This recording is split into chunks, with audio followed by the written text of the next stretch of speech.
Maaari bang kumayo ang lahat para sa ating panalangin? Opo. Vanessa, maaari mo bang pangunahan ang ating panalangin?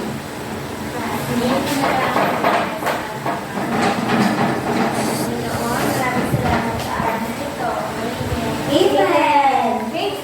Magandang umaga mga bata! Magandang umaga rin po, Guro. Bago maupo ang lahat, tingnan sa ilalim ng inyong mga kuwan kung mayroong kalat at lamputin ito ilagay muna sa inyong mga bag. Tapos na ba mga bata? Opo! Okay, kung gano'n, maaari na maupo ang lahat. Okay, base sa ating attendance card, nakikita kong lahat kayo ay handang matuto sa araw na ito.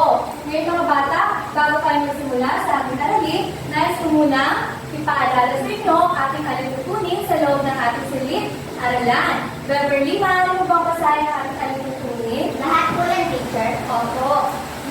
Mga alimutunin, una, makinig ng mabuti sa guro at huwag maingay kung may nagsasalita. Pangalawa, magtaas ng kamay kung may tanong o sasagot. Pangatlo, iwasan makipag-usap sa katabi habang nagsasalita ang guro. Pang-apat, maging magalang at marespeto sa bawat isa. Pang-lima, pagiging gumamit ng po at opo kapag nagsasalita. Pagkikipag-usap. Okay, naunawaan ba ang ating alimutunin mga bata? Opo! Okay, kung gano'n, sino sa inyo ang nakakaalala ng ating aralin ng karaang araw? Beverly? Ma'am, patungkol po sa elemento. Okay, patungkol sa elemento, maraming salamat, Beverly. Ngayon mga bata, ano kaya ang mga uri ng elemento na ating makikita sa isang kwerto? Vanessa? Kailangan po, Sige, Vanessa. lauhan, tagpuan, at banghay. Okay, ang sabi ni Vanessa sa elemento ng kwerto ay mayroong tauhan, tagpuan, at balanghay. Okay mga bata, pag sinabi natin tagpuan, ito ay sumasagot sa tanong na Saan? At pag sinabi namang tauhan, ito ay Sino? sumasagot sa Sino? sino. At ang balanghay naman ay ang bumubuod na isang kwento. Maraming salamat at talaga nakinig na kayo mabuti. Ngayon naman, magkakaroon tayo ng isang gawain at ito yung pinamagata. Halina, umanta. Kamarita, very lang kasi ang panginoon. Uy, Sabi mga bata, ang tawag sa ating gawain ngayong umaga? Halina't kumanta! Okay, maaari ba kumayo ang lahat?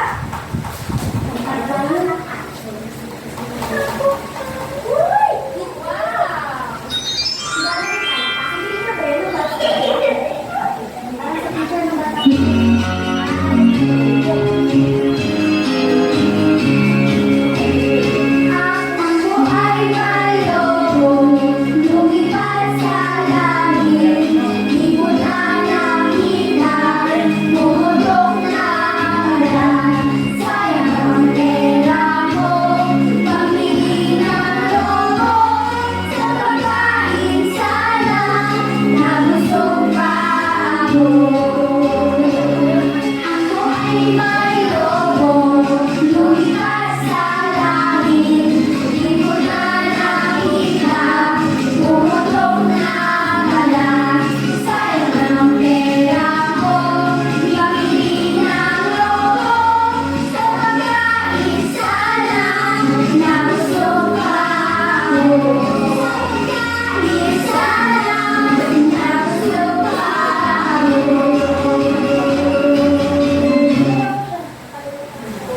Okay po ngayon yung mga bata. Base sa inyong ginawang awit, maaari mo maupo lahat. Okay po. Ngayon mga bata, base sa inyong ginawang awitin, ano ang pamagat ng ating awitin? Beverly? Ako ay may lobo, teacher. Ang pamagat ng inawit namin, teacher. Tama, maraming salamat, Beverly. Ano naman saan lumipad ang lobo mga bata? Okay, Mia? Sa langit po. Sa langit lumipad ang lobo. Okay, maraming salamat, Mia. Ngayon mga bata, sa tingin ninyo, ano kaya sa palagay ninyo ang ating tatalakayin sa araw na ito? Una, nagpakita si teacher ng isang kanta na mayroong mga katanungan. Ngayon, ano kaya sa palagay ninyo ang aming tatalakayin sa araw na ito? Mia? Patungkol po ba yan sa kwento ng lobo kung bakit siya lumipad sa langit? Okay, magaling. Ang sinabi ni Mia ay tama dahil ang ating pag-aaralan ngayong umaga ay patungkol sa nag-isasalaysay ang mga teksto sa tamang pagkakasunod ng mga pangyayari sa tulong ng balangkas at mga matnubay na tanong. Okay mga bata, maaari magbasahin na sabay-sabay ang ating tatalakayin sa araw na ito. Naisasalaysay muli ang teksto ng may tamang pagkakasunod-sunod ng mga pangyayari sa tulong ng pamatnubay na tanong at balangkas. Okay? Ngayon mga bata, bago tayo magsimula, nais ko muna sa inyo ipresenta ang ating layunin. Beverly, maaari mo bang basahin ang unang layunin? Natutukoy ang tamang pagkakasunod ng mga pangyayari sa tulong ng patnubay na tanong at balangkas. Okay, sa pangalawa naman, si Vanessa. Nakakasulat ng may tamang pagkakasunod-sunod ng mga pangyayari sa tulong ng pamatnubay na tanong at balangkas. Okay, sa ikatlo, Mia. Nabibigyang kahalagahan ng paggamit ng pamatnubay na tanong at balangkas sa pag-unawa ng isang kwento. Okay, narito ang mga layunin na dapat natin matutunan sa araw na ito. Ngayon mga bata, ako tayo ay magkakaroon muli ng isa pang gawain. At ipwede na magkasang tayo'y magbasa. Basahin nga muli mga bata. Tayo'y magbasa. Okay, hahatiin ko ang klase sa dalawang grupo. Beverly ang group 1. Ang ikalawa naman ay si Vanessa. Mia, maaari mo bang tulungan sa Beverly para sa group 1? Opo, teacher. Okay, group 1, maaari mo bang basahin ang kanito? Ako na po, teacher. Ako. Panuto. Basahin ang kwento at sagutin ang sumusunod na tanong mula sa kwentong binasa. Okay, para naman sa ikalawang grupo. Basahin ang kwento, isalaysay ang nabasang kwento sa tulong ng mga gabay na tanong, una ng tamang sagot ang mga kabata. Okay mga bata, gusto ko na makipag-cooperate kayo sa inyong mga kagrupo. Tulungan ang inyong representative. Ngayon mga bata, okay lang na kayo ay magkakamali dahil diyan at ang magsisilbing palang nagkagabay sa ating tatalakayin sa araw na ito. Okay, maaari na magsimula.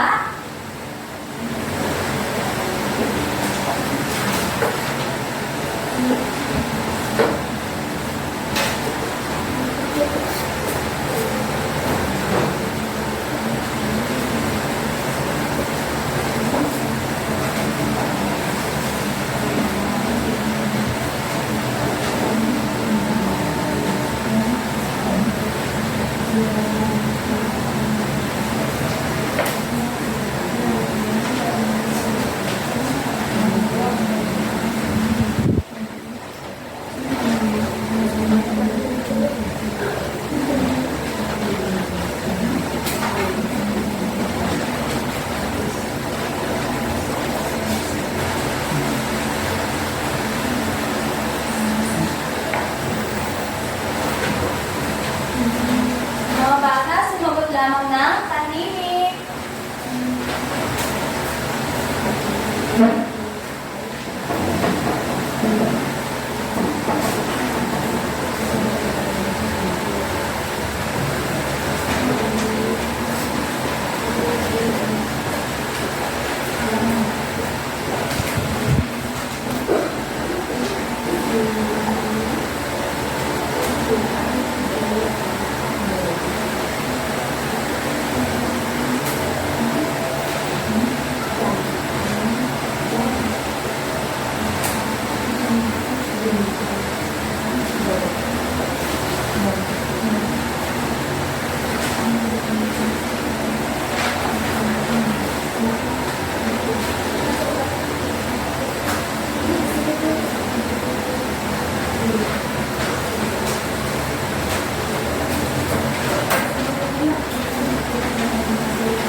gawain?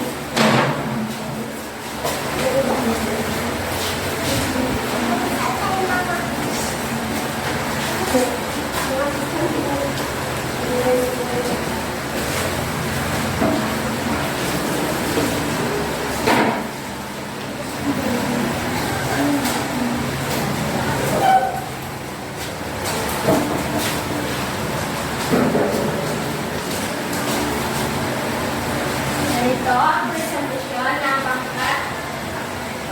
Ikalawa, base sa kwento, ang sagot ng ang mga sagot sa tanong ay narito. Ang pamagat ng kwento ay ang pamilya.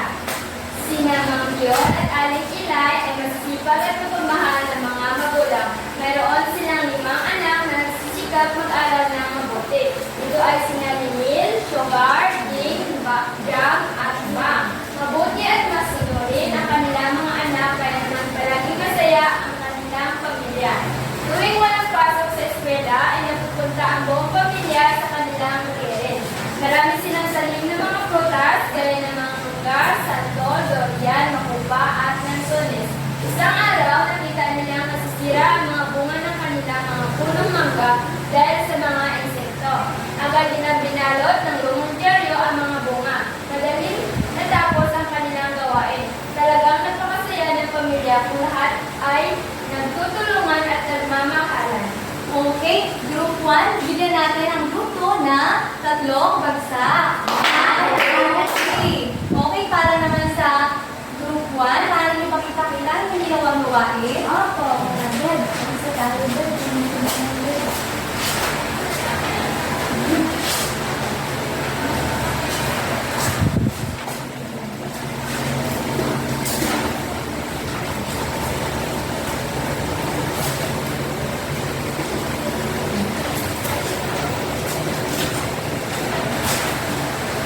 kamag-aral, kami po ang unang pangkat. Ang hawak po ni Nabili ay ang binasa po namin na tula na kwento. Ito po ay pinamagat. Ang tanong po, ito naman po ay mga tanong. Ang unang tanong po ay, ano ang pamagat ng kwento? Beverly, ano nga yung sagot natin? Pamagat ng kwento ay ang pamilya. Sino-sino ang mga kasabi ng pamilya? Beverly, ano nga ang sagot natin? Mandinon, Aling Ilay, Linil, Sugar, Ding, Jam at Bong. Saan sila pumunta upang makasagap ng sariwang hangin? Sa bukirin, Kailan sila pumunta sa bukid? tuwing araw na walang pasok. Bakit masaya ang kanilang pamilya? Dahil nagtutulungan at nagmamahalan. Okay, maraming salamat Group 1. Group 2, bigyan natin ng Group 1 ng 3 palakpak.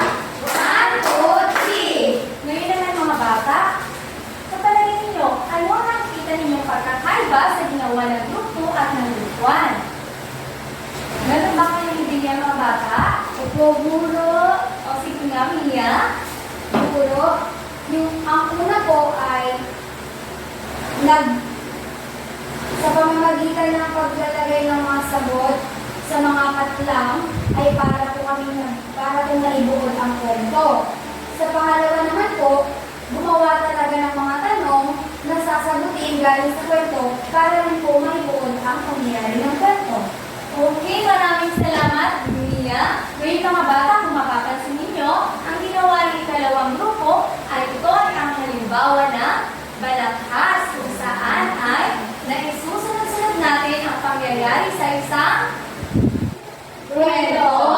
At sa ginawa naman ng Group 1, kung mapapansin nyo, ito ay may mga pamatnubay na tanong na saan, sino, saan, kailan, at bakit. Kaya ito, ang ginawa ng Group 1 ay nagpapakita nga na pamatnubay na tanong. Okay? Ngayon, ating alamin kung ano nga ba ang pamatnubay na tanong.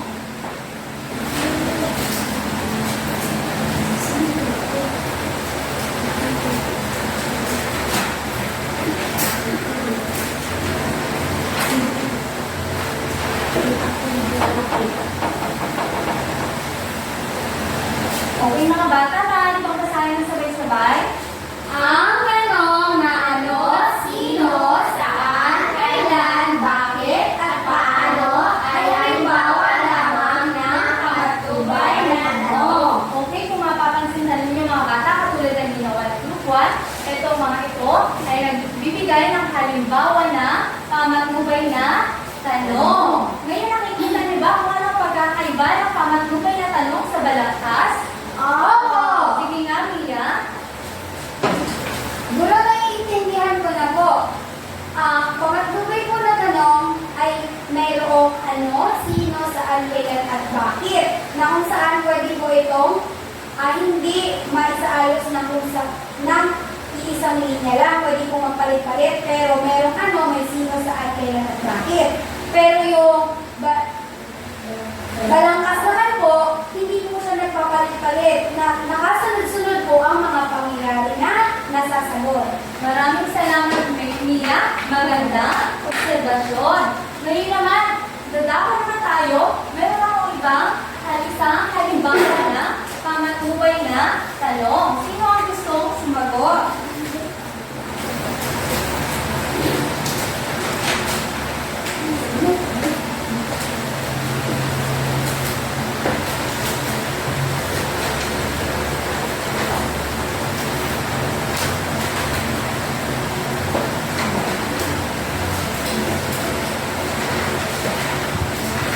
Okay, maaari ba basahin na sabay-sabay ang isang kwento? Opo. Sipat at isang malusog na bata, mahilig siya kumain ng gulay, isda, at prutas. Palagi rin siya umiinom ng gatas at nag-ehersisyo kaya malakas ang kanyang katawan. Pangarap ni Pat na maging isang sundalo, gaya ng kanyang tatay Bon, hanggang siya sa kanyang ama. Tinuturuan din siya ng Diyos sa paglalakay at pag-iisip.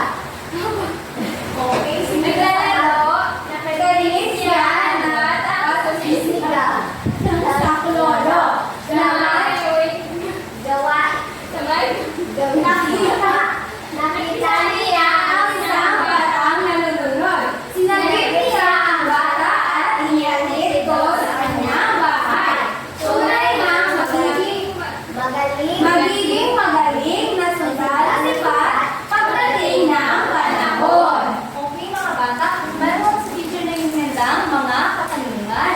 Sino ang gusto mag-voluntaryo na sumagot? Ako po sa number 3. Okay, sige, Vanessa, number 1. Opo, Beverly, para sa ikalawa. Ako po, Mia, para sa ikatlo. Ito magkuro, meron po ako.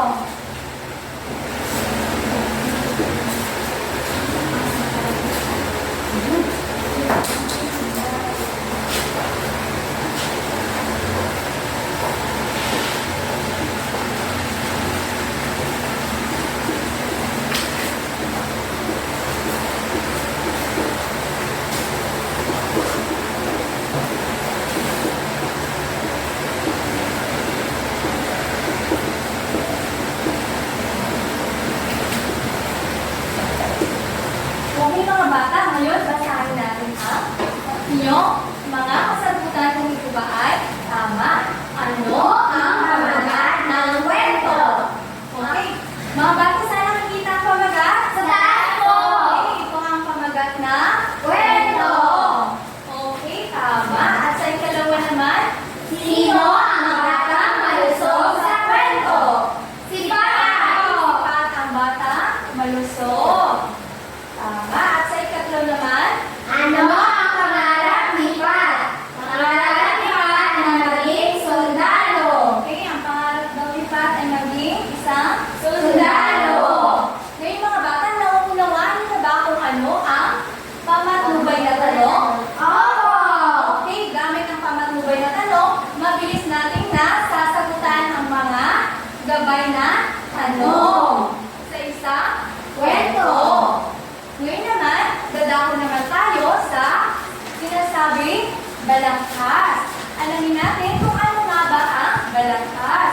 Meron ba kayong idea mga bata? Bakit sa inyong ginawa? Sige nga, Beverly. Kanina po may mga ano po, may mga patlang-patlang. Tapos po may mga salita na po na pwedeng sila malaman kung ano na po ang sunod sa nangyari. Okay, maraming salamat, Beverly. Mga bata, basahin na natin kung ano ang ibig sabihin ng balangkas. Balangkas! Ito ay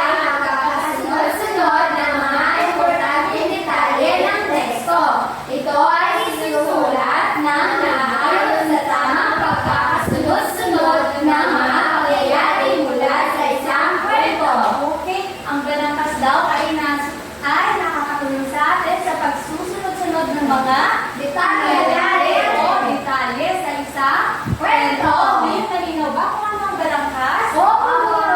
Okay, meron si teacher na isang inihandang halimbawa ng balangkas. Maaari ba basahin na sabay-sabay? Hardin ni Mang Apollo. Naisipan ng mga batang sina Lisa at Lito na pumunta sa hardin ni Mang Apollo upang maglaro ng ulan at taguan. Nanumpa ang mga bata sa malawak na hardin ni Mang Apollo. Marami itong mga tanim na puno na mga prutas tulad ng santol, saging, papaya at bayabas. May makikita rin dito ang mga ibong umaawit at madalas dumadapo sa mga puno. Tuwang-tuwa naman si Mang Apollo na pagmasdan ang mga batang masayang naglalaro sa kanyang hardin. Isang araw, hindi nakita ng mga bata na lumabas ng bahay si Mang Apollo. Dahil dito, nagkakasuot ang mga batang pakuin ang kanyang bahay. Nilalagnan pala si Mang Apollo. Humingi ng tulong ang mga bata sa kanilang mga magulang. Nagamot si Mang Apollo sa ospital at naalagaan ng maayos kaya siya ay bumalik. Iyan daw ang pamagat ng kwento. Ang barangay ko ay hardin ni Mang Apollo. Okay, mga bata, kung napapansin ninyo, iba ang pagkakasulat ko. na mayroong pamagat ng kwento, tagpuan, tauhan at problema. Ngayon mga bata, ang balangkas ay ginagawa din. Isang halimbawa nito ay ang graphic organizer. Kung mapapansin ninyo mga bata, sa balangkas, nandito ang pamagat ng kwento, tagpuan. Asan daw ang tagpuan sa kwento? Sa hardin ni Mang Apollo. Asan pa? Sa Sa bahay ni Mang Sa Apollo. hospital. Bahay.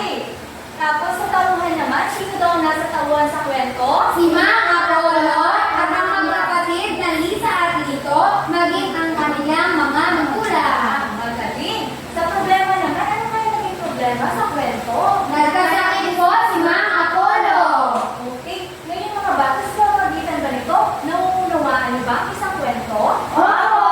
Kaya laging tatandaan na ang balangkas at pamatubay na tanong ay mahalaga sa isang kwento. Ang pinagkaiba ng balangkas at pamatubay na tanong, ang pamatubay na tanong ay naisasagawa natin sa pamamagitan ng paggawa ng isang sentence gamit ang patnubay na tanong mula sa kwento. At ang balangkas naman ay gamit ang graphic organizer o ang pagsusunod-sunod ng mga pangyayari sa isang kwento. Ngayon mga bata, magkakaroon tayo ng gawain. Nauunawaan na ba kung ano ang pamatnubay na tanong at ang balangkas? Opo. Malinaw na ba? Opo. Okay, kung gano'n, magkakaroon tayo ng gawain.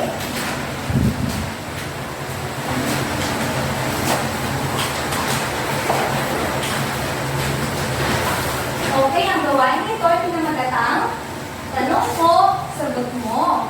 Ano nga mo yung pamagat ng ating gawain? Tanong ko, sagot mo. Okay. Base sa inyong grupo kanina, yung kanina magsisilbi ninyo ang grupo. Kaya mga bata, makinig at makipag-cooperate sa inyong mga kagrupo. Kung kanina sa group 1 na kanilang ginawa ay, ano ba naman ang group 1? Ang ginawa ko na ay patnubay na tanong mo. Ngayon, sa group 1 mapupunta ang Balangkas. at sa group 2 naman ang patnubay na tanong para lalo ninyong maunawaan ang pagkakaiba ng dalawa. Kaya gusto ko na lahat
Tapos na to.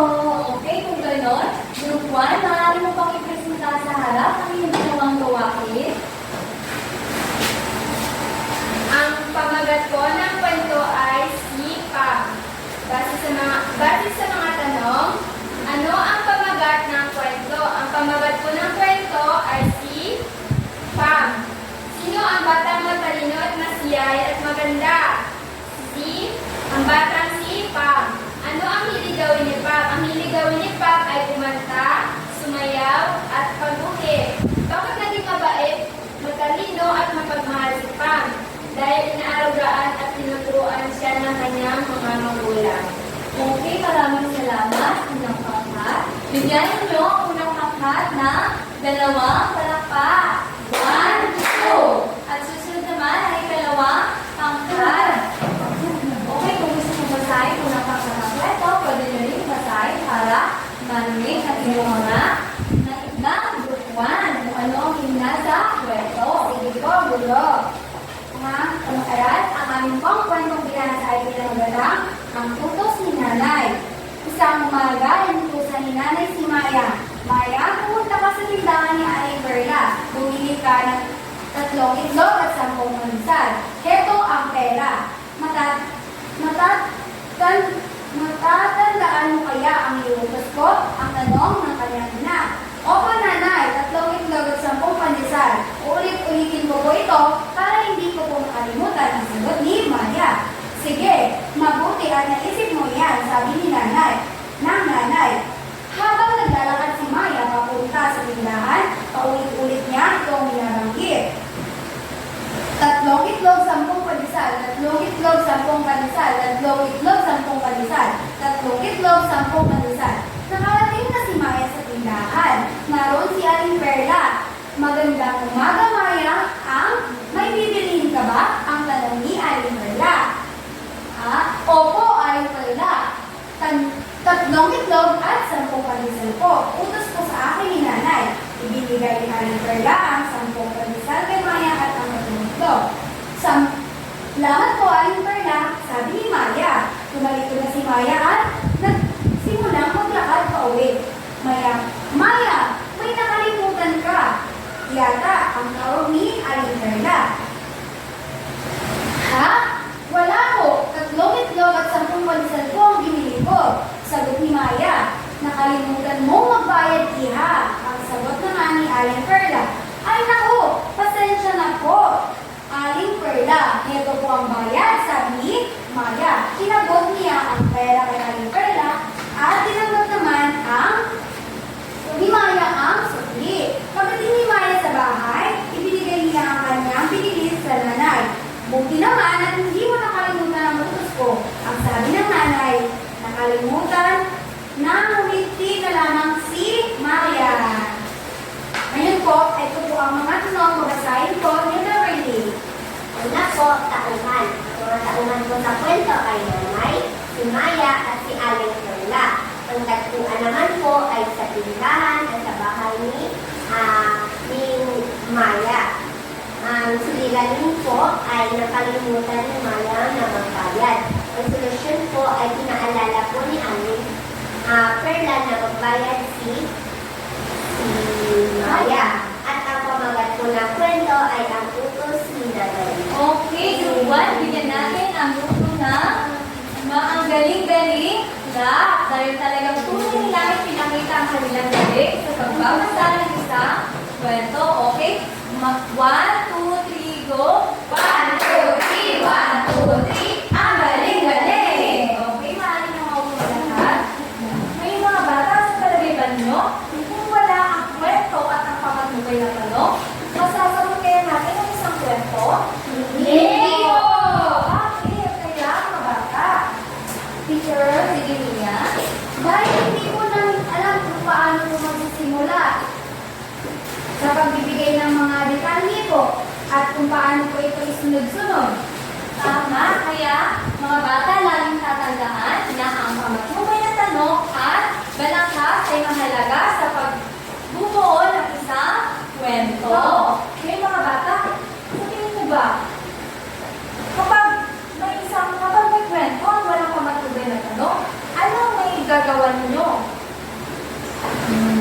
Kapag po walang tanong, Opo. wala po. Ano po namin masasagot kung walang tanong? Okay po. Ang gagawin nyo lang ay babasahin ang kwento, ngunit hindi ninyo alam kung ano ang mga katanungan na dapat ninyo masagot sa isang kwento. Ngayon mga bata, kung may alam kaya na ang kwento ay mayroong mga patnubay na tanong? Opo. Parang na, Beverly? Para po mas maintindihan po natin ang kwento at mas lalo po natin magustuhan ang kwento kapag may mga masasagot po tayo. Okay, maraming salamat, Beverly. Talagang mahusay. Ngayon mga bata, kapag walang kapag ang kwento ay walang balangkas, ano ba bang kaya ang mangyayari? Guro ako po. Guro, hindi po malalaman ng nagbabasa kung paano po pagsunod-sunod po ang mga pangyayari kasi ang ibig sabihin po ng balangkas ay ang balangkas ay tumutulong po sa mga magbabasa na mapagsunod-sunod po ang mga detalye at pangyayari sa kwento. Okay, tama. Kaya lubos na dapat nauunawaan natin kung ano ang pagkakaiba ng pamatnubay at balangkas dahil ang pamatnubay at balangkas ay tumutulong sa atin upang lubos na maunawaan ang isang pangyayari o ang isang kwento. Ngayon mga bata, habang kayo nagbabasa ng kwento, paano nyo subok na nauunawaan ang isang kwento? Habang kayo nagbabasa, paano nyo nauunawaan ito? Sa pamagitan ng ano ninyong ginagawa. Sa pamamagitan po ng gabay na tanong, dahil po sa pamamagitan po ng gabay na tanong, nakapagsunod-sunod po namin yung pangyayari sa kwento.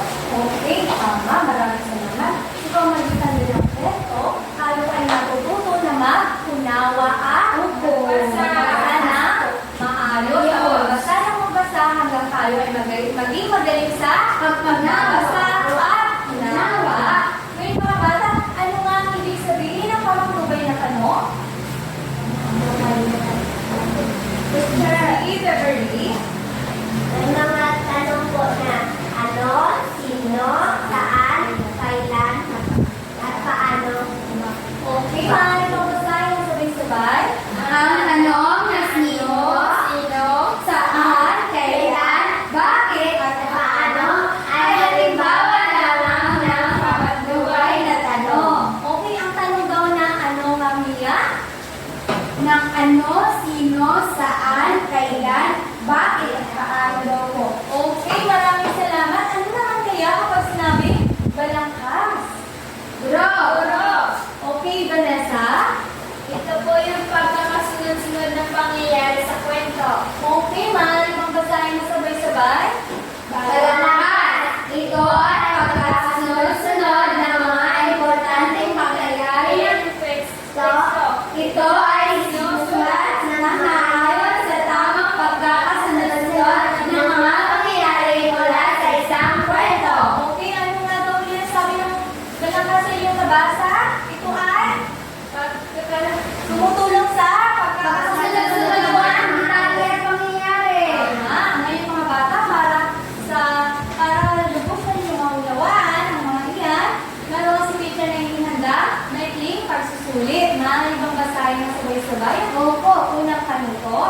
Basahin ang kwento at isa-isay muli ang kwentong nabasa.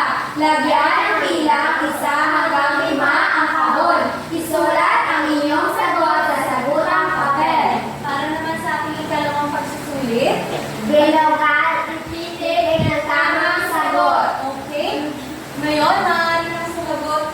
Maaari na ba kayong sumagot mga bata? Opo! Okay, bigyan natin. Ano, sagot na tayo. Okay, huwag maingay mga bata habang kayo ay sumasagot.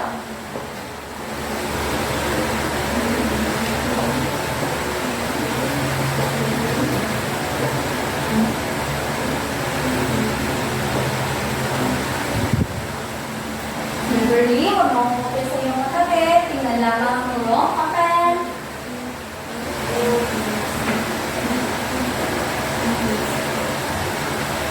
Tapos na po. Okay, tapos na ba mga bata? Opo! Okay, sige.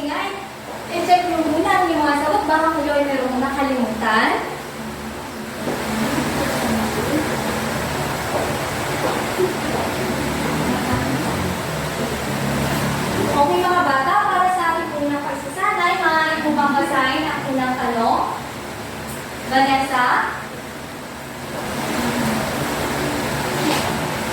Ang unang tanong ay, Ang unang pagkakasunod-sunod ng mga tanong. ang unang pagkakasunod ay, sina Allen at Ningning ay magpinsan. Si Allen ay nasa ikatlong baitang pa lamang. Okay, sa number 1, anong number ang meron doon? Number 3. Tama ba? Sa number 1 po, teacher, number 2 po. Okay, number 2 dahil? Kasi po, ang sabi po kasi po yung binasa po ni Vanessa ay number 1. Ang number 1 po ay number 2. Sabi po kasi dito, sa tuwing umaga ay dinadaanan ni Allen sa Ningning sa kanilang bahay upang sabay sila pumasok sa paaralan. Bali, nauna po sabihin yung magpinsan sila bago po sila pumasok. Okay, sa pangalawa, matapag kung gaya, di ba? Nasagot niya ang inyong mga sagot, mga bata? Opo! Okay, lagyan ng check. At sa pangalawa naman, Sagot po ay 3. bakit naging pangatlo?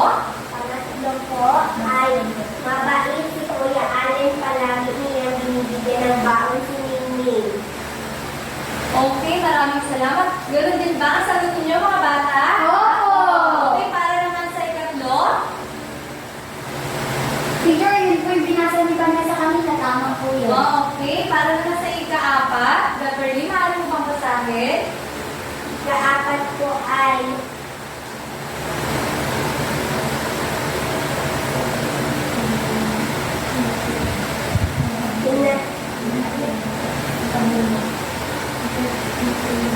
tinutulungan ni Kuya Allen si Ningning sa kanyang mga takdang aralin. Okay, at sa panglima naman. Okay, Vanessa. Pinatira ni Ningning ang kanyang Kuya Allen ng kapaning gaya ng bigo at suman. Sabay nila itong kinakain na pang nanonood ng paboritong palabas sa telebisyon ng actors. Okay, mga bata, ano yung mapapansin sa pagsasaniwan? Okay, Mia? Ang napansin ko po ay hindi po sunod-sunod ang mga pangyayari. At sa pamamagitan po ng pagbasa namin ng kwento at sa pagsagot po nito, nalaman po namin ang angkop na pagkakasunod-sunod ng mga detalye o pangyayari sa kwento. Okay, maraming salamat, Mia. Para naman sa ating ikalawang gawain, maaari bang basahin ang unang katanungan? Okay, Beverly?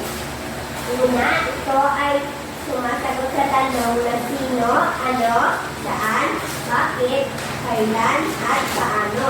Ang sagot po, teacher, sagutan ko na po. Sige po. Sagot po, teacher, ay letter D, pangatubay na tanong. Okay, ganun din ba ang sagot ninyo? Kagaya ng sagot ni Beverly? Oo! Okay, i-check natin ang pagsasanay ng number 2, 1. At sa pangalawa naman, maaari mo bang basahin ito, Mia? Opo. Ang paggamit ng pamagubay na tanong ay tumutulong upang A. Malaman ang tamang pagkakasunod ng mga pangyayari. B. Mabilis na malaman ang sagot. C. Upang maganda ang kwento. Teacher, ang sagot ko po ay A. Upang malaman ang tamang pagkakasunod ng mga pangyayari.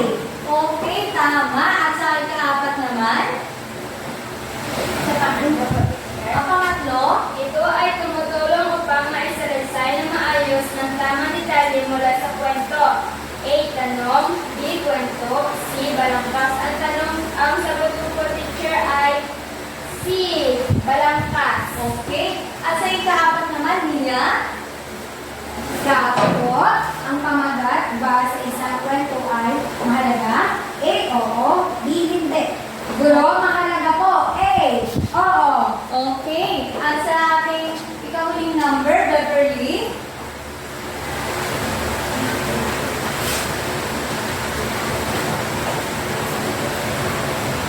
Number 5, nakakatulong ba ang pamatubay na tanong sa pagbasa ng isang kwento? Ang sagot po, teacher, ay opo, oo. okay. Mga bata, sino nakakuha sa inyo ng perfect score? Wow, talaga. Natutuwa si teacher dahil lahat ay nakakuha ng mataas na marka. Ngayon, pakipasa ang inyong mga papel sa harap. Okay, ngayon mga bata, humina inyong assignment. assignment notebook o ang inyong takdang aralin at isulat ang inyong takdang aralin. Maaari mo bang basahin ang ating panuto, Vanessa? Basahin ang isang kwento sa Pahina 69 patungkol sa Angala at Leon. Okay. At sagutin ang mga sumusunod na katanungan. Okay, maaari mo isulat. Tapos na po! Isa po. Okay, pakiligpit ang inyong mga kalat. Ang inyong mga gamit, ilagay ang maayos sa inyong mga bag. Opo! Pakiayos na maayos ang ating mga upuan. Ayos na po! Okay? Paalam mga bata,